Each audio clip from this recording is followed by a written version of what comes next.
अस्सलाम वालेकुम students. Purchase return and allowance general हमारा लेक्चर नंबर 2 के अंदर चल रहा था।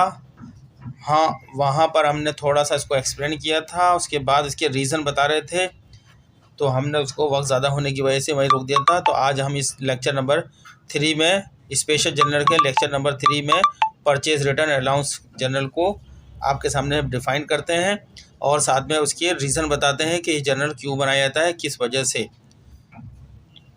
तो स्टूडेंट्स पढ़ते हैं purchase return and allowance journal. ठीक है, मैं इसको मैं डिफ़ाइन किया है। Purchase return and allowance journal is prepared by a business to record the return of goods or allowances received from suppliers. There are several reasons why a business may need to prepare a purchase return and allowance journal including। इसमें मैंने बताया है कि purchase return and allowance journal बनाया जाता है कारोबार के अंदर। किस लिए बनाया जाता है? टू रिकॉर्ड करने के लिए तमाम रिटर्न ऑफ गुड्स और अलाउंसेस को जो रिसीव हुए हैं फ्रॉम सप्लायर से, उसको रिकॉर्ड करने के लिए बनाया जाता है।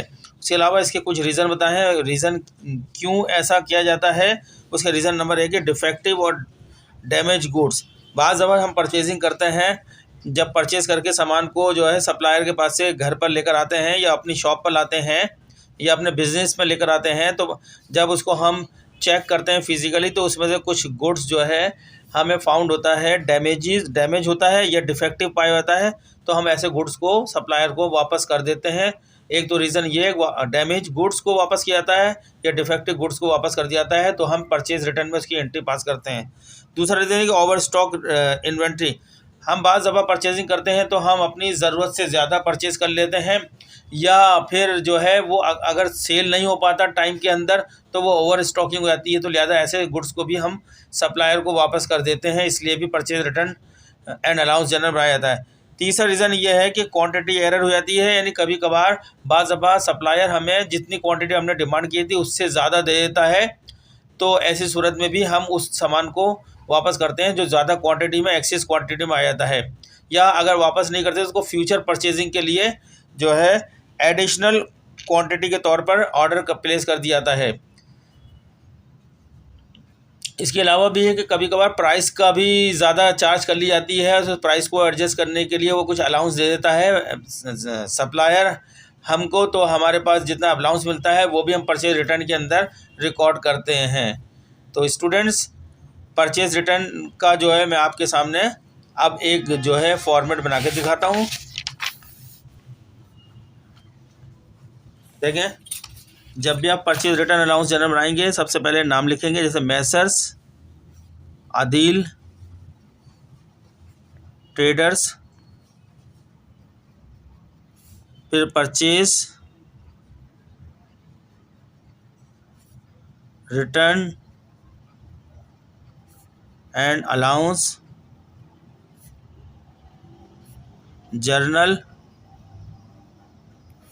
इसके बाद हम ये जर्नल बनाएंगे, मैं स्केल से बनाता हूँ सवाल में, क्योंकि दो इन्फॉर्मेशन आपको सवाल क्वेश्चन में मिलेंगी, और ये ज़रा इस तरह लकीरें बना रहा हूँ मैं, आप देखें। सबसे पहले यहाँ ये अमाउंट बन जाएगा आपका, ये आपका हो जाएगा अमाउंट का कॉलम हो जाएगा, यहाँ हम लिख देंगे अमाउंट। फिर ये कॉलम आपके पास हो जाएगा नेम ऑफ दी सप्लायर, जिनसे हमने ख़रीदा था, जिनको हम वापस कर रहे हैं उनके नाम लिखे जाएंगे। ये आपका इनवॉइस नंबर का कॉलम हो जाएगा, और ये डेट का कॉलम हो जाएगा। डेट, इनवॉइस नंबर, यानी या इसको वाउचर नंबर भी कहते हैं, ये रसीदों के नंबर होते हैं। जब हम परचेजिंग करते हैं तो वो दुकानदार जो हमें इनवॉइस या वाउचर देता है, उसका जो नंबर होता है उसकी तारीख यहाँ लिखी जाती है, और यहाँ लिखा है जिससे हम ख़रीदारी करते हैं उधार में मर्चेंडाइज, नेम ऑफ सप्लायर, यानी जिनसे हमने उधार में ख़रीदा, जिनको हमने कुछ अरसे का पेमेंट करनी है, मर्चेंडाइज जिनसे हमने उधार में ख़रीदी है। फिर इसी डेट के कॉलम में भी हम एक छोटा सा कॉलम बनाते हैं, पतला सा। यहाँ पे हम ईयर लिखते हैं। फ़र्ज़ करें ये डेटा 2008 का डेटा है, और कौन सा महीने का है? फरवरी के महीने का है। यहाँ से तारीख डलती है 1, 8, 9, 15, 22, इस तरह तारीख जो ट्रांजेक्शन होते हैं। फ़र्ज़ करो जो उसमें नंबर दिया है वो नंबर इधर आ गया 10309/012/018, जो रसीदों के नंबर होते हैं वो इधर आ जाते हैं। या नेम ऑफ द सप्लायर आ जाता है जिसको हम माल वापस करते हैं। फ़र्ज़ करो हमने गुड्स जो पहले ख़रीदा था मिस्टर नसीम से हमने माल ख़रीदा, जो कि जिसकी एंट्री हमने परचेज़ जर्नल में की थी। अब कुछ माल जो है उसका ख़राब था, हमने वापस कर दिया 2000 रुपये का, 200 रुपये का माल वापस कर दिया है, जिसकी एक तारीख थी और ये वाउचर रसीद नंबर था। फिर इसी तरीके से हमने कामरान से ख़रीदा था, कामरान से कुछ माल उधार में ख़रीदा था 2000, 6000, 4000 का, लेकिन उसमें से 500 का माल ख़राब निकला, वो हमने यहाँ लिख दिया। इस तरह हमने अदनान से कुछ माल ख़रीदा था जो परचेज जर्नल में एंट्री पास करी थी, उनमें से 100 रुपये का माल ख़राब निकल गया। इसी तरह हमने जो है निज़ाम से कुछ माल ख़रीदा था, वो उधार के अंदर परचेज जर्नल में उसकी एंट्री पास की थी और यहाँ 200 रुपये का माल ख़राब निकला।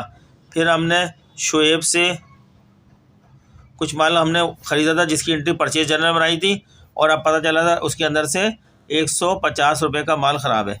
जब ये जर्नल बन जाता है तो हम फिर इसकी महीने के आखिर में एंट्री पास करते हैं टोटल अमाउंट से। आपको पता है परचेज रिटर्न एंड अलाउंस की एंट्री क्या बनती है। जब आप इंडिविजुअली परचेज रिटर्न करते हैं तो आप हमेशा जो है अकाउंट पेबल को डेबिट करते हैं और परचेज रिटर्न एंड अलाउंस को डेबिट करते हैं।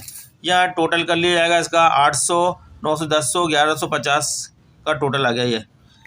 अब ये महीने की आखिरी तारीख डाल दी आपने, यहाँ पर 30 तारीख हो गई, महीना फरवरी का 30 तारीख नहीं 28 तारीख हो गई, महीना फरवरी का है।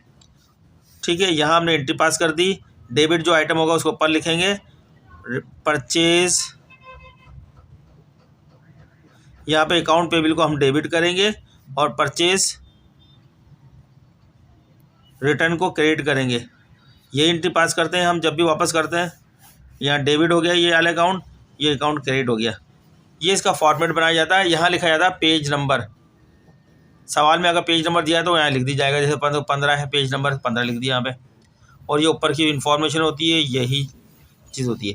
अगर सेल जर्नल बनाएंगे तो यही चीज़ें रहेंगी। Sale journal, sales return and allowance journal बनाएंगे, सिर्फ यहाँ नेम ऑफ द कस्टमर आ जाएगा। ठीक है, सिर्फ जो भी तब्दीली आएगी इस वाले कॉलम के अंदर तब्दीली आएगी और किसी कॉलम में तब्दीली नहीं आएगी। तो ये आपका जो है स्टूडेंट्स, आपने देखा कि किस तरीके से बनता है परचेज रिटर्न अलाउंस जर्नल। ये आज हमने मुकम्मल कर दिया। आइंदा के सवाल जब हम परचेज रिटर्न और परचेज जर्नल से करेंगे सवाल, तो आपके सामने क्वेश्चन हल करेंगे। नेक्स्ट लेक्चर के अंदर, लेक्चर नंबर 4 में स्पेशल लर्नर के हम सेल जर्नल बताएंगे। उसके बाद अगले नेक्स्ट लेक्चर के अंदर हम cell return and allowance journal बताएंगे। ये हमारा थियोरेटिकल कॉन्सेप्ट मुकम्मल हो जाएगा। फिर हम अकाउंट्स की प्रॉब्लमें हल करेंगे।